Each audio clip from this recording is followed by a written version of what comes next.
The wind howled like a wild animal, tearing across the flatlands of rural Montana. Thick snowflakes danced in the beam of the sheriff's headlights, whirling like ghosts in a blizzard ballet. It was nearly midnight, and most sane people were holed, up indoors tucked beneath wool blankets and nursing mugs of coffee or cocoa. But Sheriff Daniel McAllister wasn't most people. His hands were tight on the steering wheel, eyes narrowed behind the streaked windshield of his Ford Explorer. The defroster hummed, but the cold still pressed in from all sides like a living thing. The storm had rolled in faster than the forecasts had predicted, turning what should have been a routine patrol into a slow, careful crawl through whiteout. Conditions. It wasn't just the weather that kept him out on nights like this, it was habit, responsibility, a kind of loyalty to the job that ran deeper than logic. Rural counties like this didn't have large departments. If there was a call, someone stuck in a ditch, a fire caused by a downed power line, a child missing in the snow, there weren't dozens of officers to respond. Sometimes it was just one man and a flashlight. Tonight it was McAllister. His radio crackled with static but stayed silent. No calls yet, no emergencies, just the endless rattle of wind and snow. He glanced to his right, where the passenger seat sat empty, save for a thermos of lukewarm coffee and a crumpled sandwich wrapper.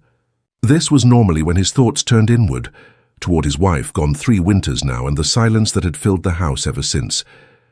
But tonight, something tugged at him. A feeling, a kind of low, anxious hum under his skin. He slowed.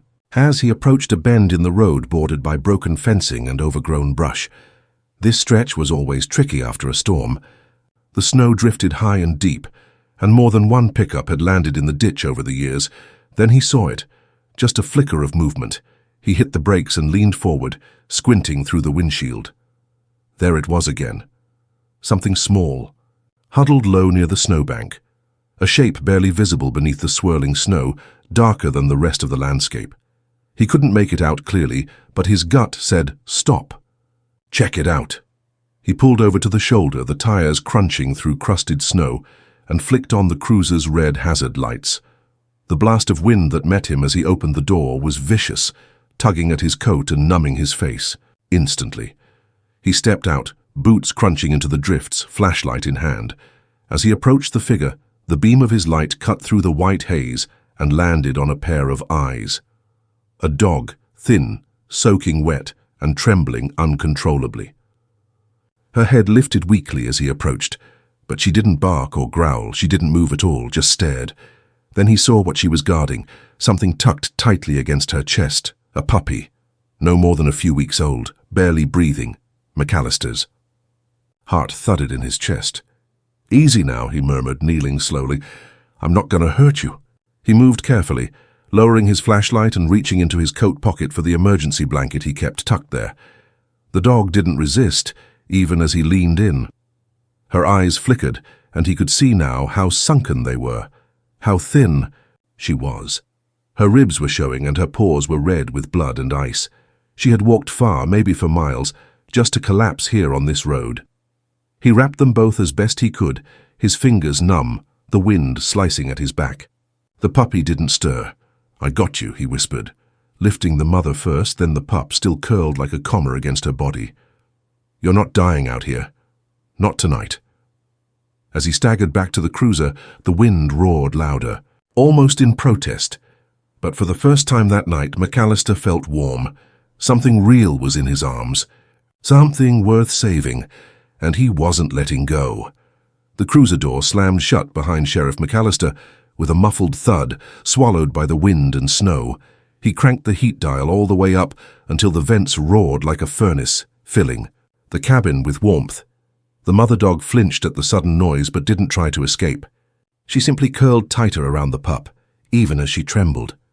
McAllister stripped off his gloves and reached behind to gently adjust the thick blanket he'd wrapped around them. The pup was nearly motionless, a little ball of damp fur tucked against his mother's chest. The sheriff could feel his own heart hammering as he checked for any sign of life. There. A twitch. Barely noticeable, but it was there. "That's it," he whispered. "Stay with me." He drove with one hand on the wheel and the other bracing the bundle in the back seat. The snow had thickened, turning the narrow county road into a white ribbon with no edges. Even with the high beams on, visibility was poor. He had to drive slowly, but every second felt too long. He kept glancing at the rearview mirror, eyes flicking back and forth between the road and the silent shapes in the back. He didn't know what pushed him harder, the helpless look in the dog's eyes, or the feeling that this was about more than just a routine rescue. The veterinary clinic sat on the edge of the small town of Eastridge, its modest brick building glowing faintly through the storm like a lighthouse. A single porch light flickered as he pulled in. McAllister didn't wait to knock. He grabbed the dogs, still swaddled together, and barreled through the front door, sending snow flurrying across the linoleum floor. Dr. Karen Morris looked up from behind the desk, her eyes widening as she saw the bundle in his arms. She was in her late 40s, silver-streaked ponytail bouncing as she rushed forward in scrubs and boots. "Storm dog?" she asked without hesitation. "Found 'em on Miller Road. Mama's half-frozen, puppy's barely breathing," McAllister said, his voice low, urgent. Karen nodded once. "Let's go." They moved fast, too fast to ask questions. Karen directed him into the back treatment room where 2 vet techs were prepping a warming station. McAllister gently laid the dogs down on the padded table while Karen checked vitals, shining a penlight into the mother's dull eyes, placing her stethoscope to the pup's tiny chest. The room was quiet except for the occasional beep of equipment and the rustle of movement. The mother dog made a weak sound, somewhere between a whimper and a sigh, and nudged the pup closer to her body. "She's hypothermic," Karen murmured. "Both of them. Pup's worse. He's barely hanging on.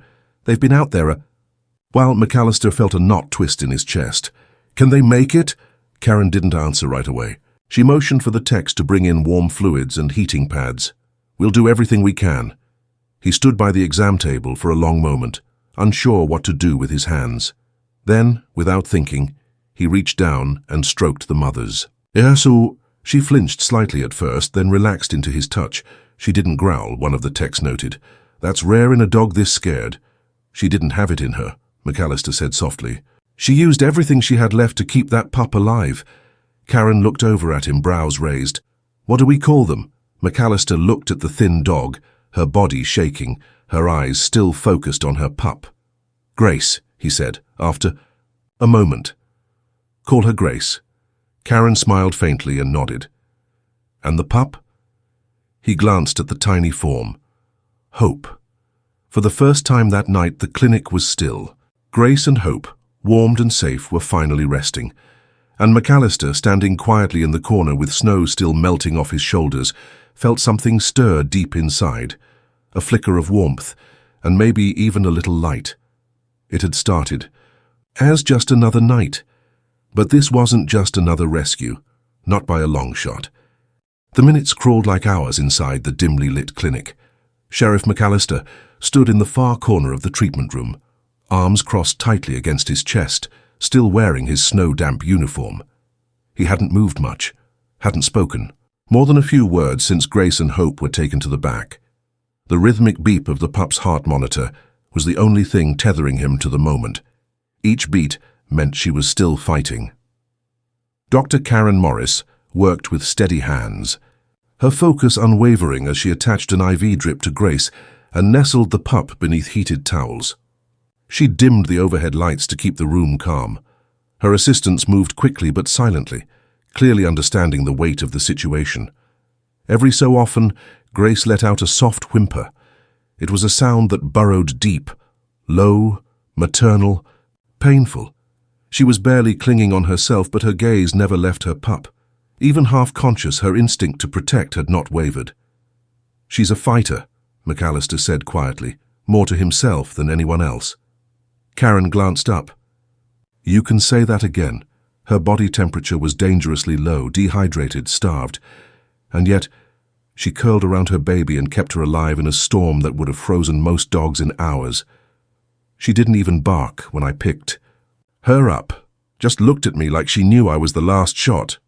Karen gave a tight nod. "Mother's love is something else, isn't it?" McAllister didn't answer. He was thinking about a different kind of love. About the time his wife, Laura, stayed up 3 straight nights with a neighbor's newborn calf whose mother had died. How she had fed it by hand, bundled it in blankets, and talked to it like a child until it stood again.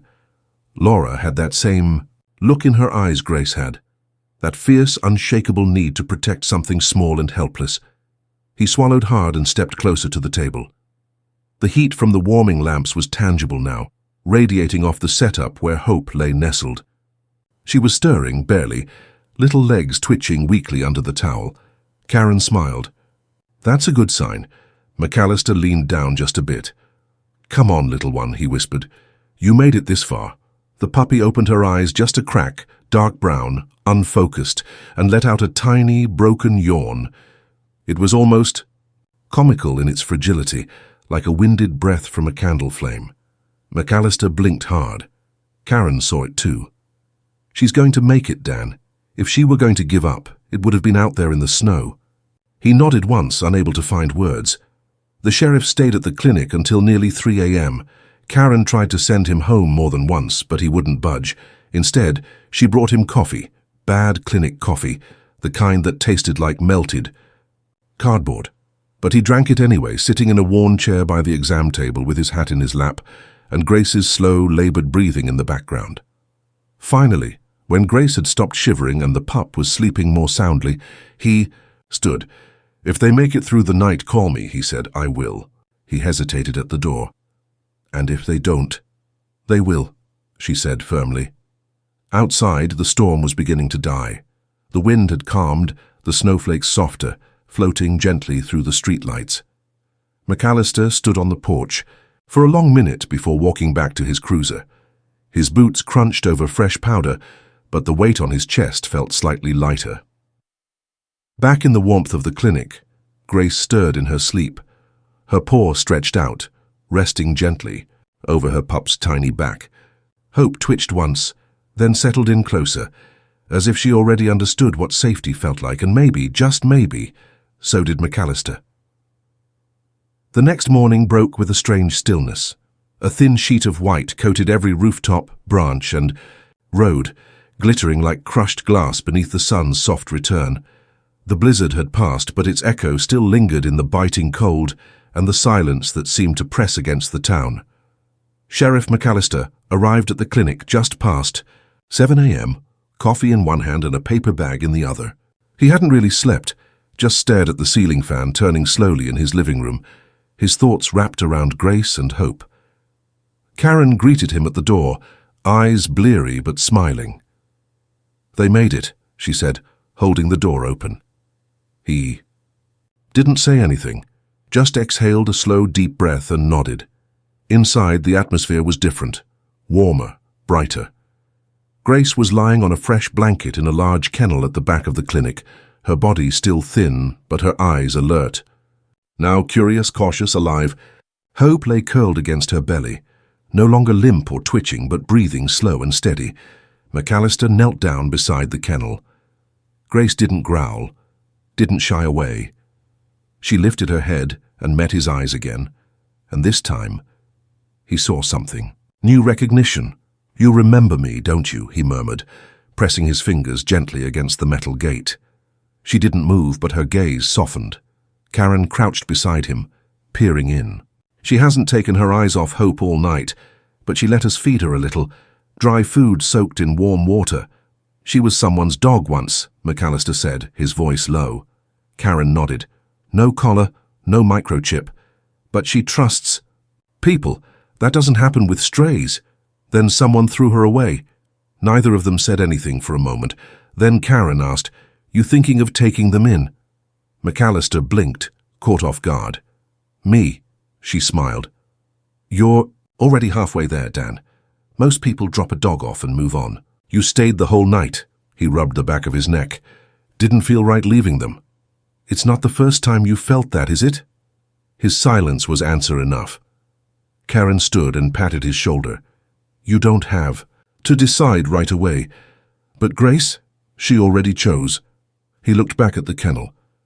Grace's eyes were still on him, calm and unblinking. Hope shifted in her sleep, her nose nuzzling against her mother's leg. That night stayed with McAllister like a mark burned into memory. Over the next few days, the sheriff returned to the clinic morning and evening. He brought boiled chicken in little containers, blankets from home, and even a rubber chew toy he'd found buried in a drawer from years ago. Each visit, Grace grew stronger, standing a little more firmly, eating with more energy. Hope began toddling, exploring the small space of the kennel with the wobbly legs of a curious explorer. On the fourth day, Karen unlocked the kennel and handed the leash to McAllister. "She's ready," she said, "and you know you are too." He hesitated only a moment before taking it. Grace stepped out into the clinic with surprising calm, her nose twitching, her body lean but proud. She turned once, gently nudging Hope along as the pup followed clumsily on oversized paws. Together, the three walked out into the pale morning light. The cold still clung to the air, but McAllister didn't feel it the same way anymore. Not with Grace trotting quietly beside him and Hope bouncing like a wild dandelion puff just behind. He drove them home in the same cruiser he had rescued them in. Only this time, the back seat wasn't a place of desperation, but of beginnings. What had started as a patrol during a snowstorm had turned into something else entirely. Sheriff McAllister had saved Grace and Hope, but in ways he hadn't expected. They were saving him right back. Sheriff McAllister never imagined the sound of tiny paws on hardwood floors could be so comforting.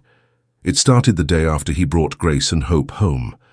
At first, he kept them confined to the kitchen, warmest room in the house, with old quilts laid down in a corner and bowls of food and water lined up with surgical precision.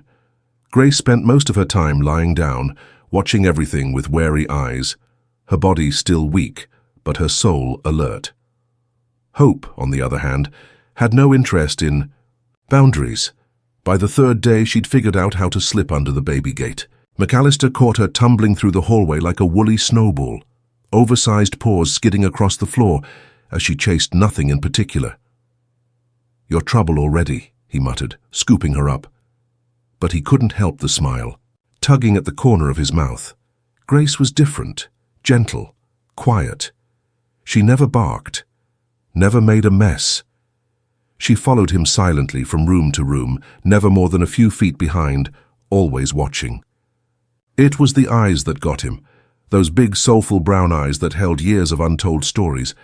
He couldn't shake the feeling that she knew things, maybe not in words, but in ways that transcended language. Pain, fear, trust, compassion. That first time she placed her head on his knee while he sat reading in the old recliner, something inside McAllister shifted, a small, quiet cracking, like the first break in a frozen pond at the start of spring. Grace didn't need much, just warmth, patience, safety, and maybe he needed the same. The townspeople noticed the change almost immediately. McAllister, once the stoic, unreadable lawman with a shadowed past, was suddenly showing up at the post office with a puppy hanging from the crook of one arm and a leash in the other. Kids ran up to pet Hope, their laughter echoing down the street. Elderly neighbors cooed and offered dog treats from their coat pockets. "Never figured you for the cuddly type, Sheriff," one woman teased at the grocery store. He just shrugged. "Guess I'm full of surprises."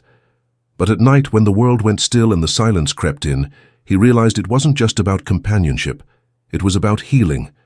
His late wife, Laura, had loved animals, rescued every stray that crossed her path.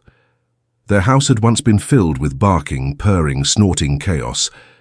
After she passed, McAllister had packed away the beds, the bowls, the toys. For 3 years, the house had been a museum to a life no longer lived, until now. Now, a slobbery chew toy sat on the kitchen floor. Now there was fur on the couch. Now there were muddy paw prints by the door. Hope was growing fast, all energy and floppy limbs, and Grace had begun to put on weight, her fur glossier by the day. She still had that quiet sadness behind her eyes, but she also had something else. Now peace. One evening, McAllister stood by the front window, watching the sun dip behind the snowy fields. Hope snored softly beside the fireplace. Grace lay at his feet, her head resting gently on his boot. He reached down and stroked her ears. "You did good," he murmured. "You made it through the storm, and you didn't give up." She looked up at him, and for just a moment it felt like she understood every word. Maybe she did. He wasn't the same man he'd been just weeks before. The sheriff who drove through blizzards out of duty had found something in the snow he hadn't realized he was missing. Purpose, hope, grace. They weren't just survivors anymore. They were a family. Word spread faster than wildfire in a town like Eastridge. At first it was just small talk, how the sheriff had rescued a half-frozen dog and her puppy during the worst snowstorm in a decade. But as days passed and more people caught sight of Grace's graceful gait and Hope's bouncy energy trailing behind McAllister during his daily patrols, the story became something else entirely. It became a symbol. In a town weary from hard winters and harder times, the sight of a solemn lawman walking through town with a scrappy pup chasing her own tail felt like hope in motion. Children began waiting outside their school fences just to wave when McAllister and the dogs passed by. Hope would bound forward, tongue flopping, her tail wagging like a banner. Grace walked slower, more reserved, but she always gave a polite nod or soft tail flick in return. The sheriff's usual stern presence softened. He still wore his badge, with the same pride, but now there was a quiet warmth behind his eyes, the kind that made people feel safe not just because of his authority, but because of his humanity. One Saturday, the town's local paper ran a photo taken by a teenager named Ellie who worked at the diner. It showed McAllister sitting on a bench downtown, Grace curled loyally beside him, Hope sprawled across his boots, fast asleep. The headline read, "From the storm came Grace and Hope." The article told the story in full, how he'd spotted the dogs in the snow, how he stayed through the night at the vet's clinic, how he took them in without a second thought. By Sunday morning, it had gone viral on social media, shared by local rescue groups, and even picked up by a regional news. The response was overwhelming. Donations poured into the Eastridge Veterinary Clinic, blankets, food, chew toys, collars. People wrote in from neighboring towns and even other states, moved by the quiet heroism of one man and the loyalty of two dogs who had survived against the odds. One letter stood out among the rest. It came from a woman in Montana who'd lost her husband the year before. She wrote, "When I read about you and Grace and Hope, I cried. I think we all have our storms. Sometimes they're not made of snow. Thank you for reminding me that even when we're lost, love can find us again." McAllister didn't know how to respond. He kept the letter tucked in his uniform pocket for days, rereading it in quiet moments.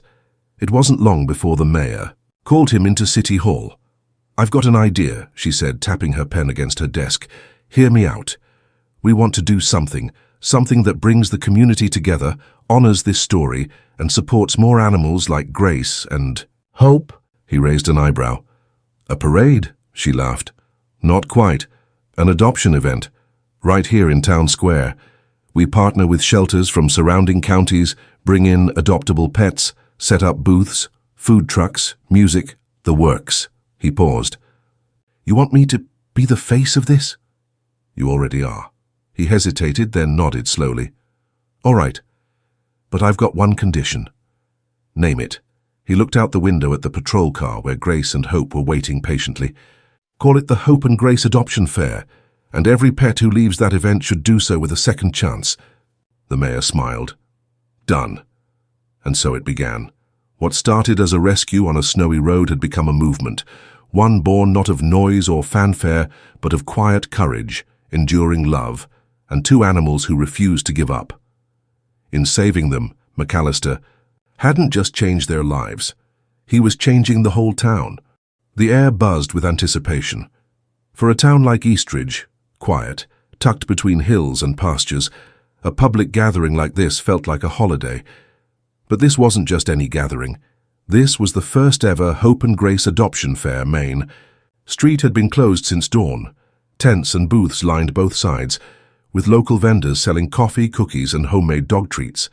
Families strolled the street, holding the hands of children and the leashes of eager dogs. From the nearby shelter vans, hopeful barks filled the air like a song. Sheriff McAllister stood near the center of it all, slightly out of place in his uniform, though it didn't stop children from running up to greet Hope, who was now just over 4 months old, leaner, faster, full of life. She bounded happily from person to person, as if she knew she was the unofficial mascot of the day. Grace, now stronger and with a healthy sheen to her coat, stayed close to McAllister's side. She watched everything with quiet wisdom, occasionally, leaning into his leg when someone got too loud or too close. She didn't mind the attention, but she preferred to keep her circle small. By noon, the adoption count had hit double digits. Her shelter volunteer announced the number with delight through the speaker system, and the crowd cheered. A golden retriever mix went home with a retired teacher. 2 scrappy terriers were adopted by a young couple. Even a shy black cat named Cole had found his forever lap. But the most heartwarming moment came mid-afternoon, when a boy named Thomas approached Hope. He was 9 years old, with a slight limp and a hearing aid tucked behind one ear. He didn't say anything at first. Just knelt in front of her. Hope, curious, walked over and sniffed his hand. Then, without hesitation, she climbed into his lap and rested her chin on his shoulder. His mother gasped quietly behind him. "He usually doesn't take to dogs," she whispered to McAllister. "We tried a few times, but they barked too loud, or he felt overwhelmed." McAllister watched the boy's eyes light up as Hope licked his ear. He crouched down beside them. "She's got a soft heart," he said gently, "and a wild one. She knows how it feels to be unsure of the world." The boy smiled, small but real. Thomas and Hope spent the rest of the afternoon together, playing with a squeaky toy and chasing a deflated soccer ball around the grass. The sheriff never left the scene but gave them space, letting them form their own language. By the end of the day, over 30 pets had been adopted. The sun was beginning to dip low, casting golden light over the crowd. The mayor took the stage and tapped the mic. "Before we close," she said, "I think we all owe a special thanks to Sheriff Dan McAllister for reminding us that sometimes the best heroes don't wear capes. Sometimes they carry a leash." Applause rippled through the street. McAllister, not one for speeches, simply tipped his hat and smiled faintly. Then, to everyone's surprise, he stepped forward. He looked at the crowd, then down at Grace, and, "Hope? I didn't plan any of this," he said, voice steady. "I just stopped on the road because something told me I had to, that they needed me. But the truth is, I think I needed them more." He paused, the weight of that truth settling in. "This town has always had heart, and today proved it. So thank you for showing up, for giving these animals a second chance, and for letting a broken man and 2 dogs find their place again." Silence hung in the air for a moment, then erupted into cheers. Hope barked, leaping up beside him. Grace just leaned into his leg and looked up at him like she'd known all along what would come of this. That night, as tents came down and shelter vans drove off lighter than they arrived, the people of Eastridge went home a little different. More open, more connected, more inspired. It wasn't just an adoption fair, it was a rebirth. A year had passed since that cold winter night on Route 12, the night Sheriff McAllister pulled over in the middle of a blizzard and found Grace and Hope huddled in the snow. Now, that storm felt like a lifetime ago. The town of Eastridge had changed. What began as a small act of kindness had grown into something much larger. The Hope and Grace Adoption Fair had become an annual event. Local shelters no longer struggled alone. Volunteers flooded in, donations arrived year-round, and more pets than ever were finding loving homes. But it wasn't just the town that changed. McAllister had changed too. He stood in his backyard one crisp October morning, sipping coffee from a chipped mug and watching as Hope darted across the grass with wild, joyful energy. She was nearly full-grown now, lean, fast, and filled with the kind of confidence only love could nurture. Grace lay in the shade under a tree, watching with that same quiet wisdom she had always carried. Her coat was thick, her eyes brighter. Now, every once in a while she'd let out a soft bark to correct Hope's rowdy behavior, but mostly she seemed content to simply be. McAllister smiled. He never imagined becoming a dog person again. After Laura passed, the house had gone silent. He'd filled his days with work and routine, convincing himself that loneliness was just a fact of life. But Grace and Hope had carved new space in his heart, softened the edges, reopened doors. He thought he'd locked forever, and they weren't the only ones. A few months after the first fair, he reconnected with Karen, the vet who had stayed up with him all night that stormy evening. They started walking their dogs together, sharing meals, swapping stories. By spring, she was coming over for dinner every Sunday. Sometimes grief creates space. Sometimes love grows from it. As he stood beneath the same tree where Laura used to sit with their old golden retriever, McAllister felt something he hadn't in years. Peace. Later that day, he took Grace and Hope for a drive, not for patrol, not for duty, just to revisit the places where their story had begun. First, they stopped by the clinic, where Karen met them at the door with a grin and a biscuit in each hand. Grace wagged gently. Hope leaped onto her like a rocket. They stayed a while, long enough to greet a new litter of rescued puppies in the back kennel and talk to a teenage volunteer who had started fostering animals after reading their story. From there, they drove to Route 12. The road had long since been cleared of snow, but McAllister remembered the exact bend where he first spotted the dark shape huddled against the wind. He pulled over, parked the cruiser, and stepped out. The cold breeze carried leaves across the pavement now instead of snow. Grace stepped out beside him, sniffing the air. Hope bounced ahead, sniffing every tree like it was the first time. McAllister stood still for a moment, just breathing it in. This spot had once been a place of fear, a crossroads of life and death, survival and surrender. Now, it felt like a sacred ground. He knelt down, rested his hand on Grace's head, and spoke quietly. "This is where we found each other." She looked up at him, eyes deep and calm. "And this," he said, turning to Hope as she chased her tail on the edge of the woods, "is where everything began again." They stayed there a while, no sirens, no duties, just man, dog, and dog, the kind of silence that speaks volumes. When they returned home that evening, the porch light clicked on automatically, and the warmth of their little home welcomed them in. McAllister hung his hat by the door, filled the food bowls, and settled into his armchair. Grace curled at his feet. Hope jumped into his lap like she still thought she was 10 pounds. As the fire crackled softly in the hearth, McAllister closed his eyes for a moment and thought about how much one night could change everything, because sometimes the smallest lives create the biggest footprints on our hearts. And sometimes Hope and Grace aren't just names. They're a promise, a beginning, family.